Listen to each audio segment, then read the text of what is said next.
Welcome to அம்மா சமையல் ஆரோக்கியம். இப்போ நீங்கள் பார்க்குறது வந்து இன்றைக்கி எங்களோட சாப்பாட்டு மெனு. இன்றைய சாப்பாட்டு மெனு சுட சுட சாதம் எலக்ட்ரிக் குக்கரில். இது வந்து கோஸு கூட்டு, அருமையாக கோஸு கூட்டு ரெடி ஆயிடுச்சு. இது வந்து கடலைப்பருப்பும் பாசிப்பருப்பும் சேர்த்து கால் அழகு போட்டுட்டு, அதுக்கப்புறம் ஒரு சின்ன வெங்காயம், ஒரு சின்ன தக்காளி, 3 பச்சை மிளகா, பூண்டு 6-7 பல், மஞ்சள் பொடி, பெருங்காயம், அப்புறம் கோஸு இதெல்லாம் ஒன்றா போட்டு சீரகம் ஒரு டீஸ்பூன் சீரகம் வந்து நான் அரைக்க மாட்டேன், அப்படியே போட்டிருக்கேன்.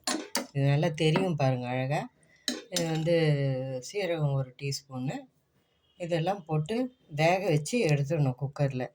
வேக வச்சு எடுத்துட்டு அதுக்கப்புறம் கடுகு காஞ்ச மிளகா தாளித்து கொட்டி, உப்பு போட்டு, தேங்காய் கொஞ்சம் எவ்வளோ தேவையோ நம்ம எவ்வளோ அளவு செய்கிறோமோ அந்த அளவுக்கு தேங்காவை அரைச்சி விட்டு, கடுகு காஞ்ச மிளகா தாளித்து கொட்டி கொதிக்க வச்சு இறக்கியாச்சு.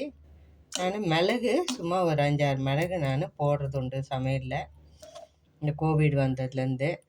இதுதான் இதோட இது. கொத்தமல்லி இன்னும் போடலை நான். கொத்தமல்லி கட் பண்ணி போட்டால் சூப்பரான கூட்டு ரெடி. இந்த கோஸ் கூட்டு வந்து அவ்வளோ நல்லது உடம்புக்கு. குழந்தைங்களுக்கும் கொடுக்கலாம், நம்மளும் சாப்பிட்டோம்னாக்கா அந்த வயிறு புண்ணு இதெல்லாம் ஆற்றும். கோஸை வந்து வெறுமனே தண்ணியில் வேக வச்சு அந்த தண்ணியை மட்டும் குடித்தாலே வாய்ப்புண்ணு வயிறு புண்ணெல்லாம் வந்து சரியாகும். அந்த அளவுக்கு கோஸுக்கு ஹெல்த்து இது இருக்குது. அதை நீங்களும் ஃபாலோ பண்ணி செய்து பாருங்கள்.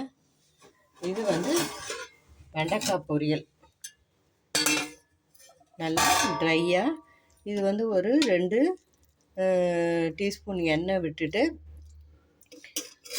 அதில் வந்து ஒரே ஒரு வெங்காயத்தை வதக்கிட்டு, வெண்டைக்காயை வதக்கிட்டு, மஞ்சத்தூள், மிளகாத்தூள், உப்பு, பெருங்காயத்தூள் எல்லாம் போட்டு நல்லா வதக்கிட்டு, உப்பு இதெல்லாம் போட்டு நல்லா வதக்கிட்டு மூடி வச்சாலே வெண்டைக்காய் வந்து இந்த அளவுக்கு நல்லா சூப்பராக ஆகிடும். நல்லா ட்ரையாக ஆகிடுச்சு பாருங்கள். இதுதான் இது. அப்புறம் ரசம், தயிர், ஊறுகாய். இன்றைய மெனு எங்கள் வீட்டில் இது தான்.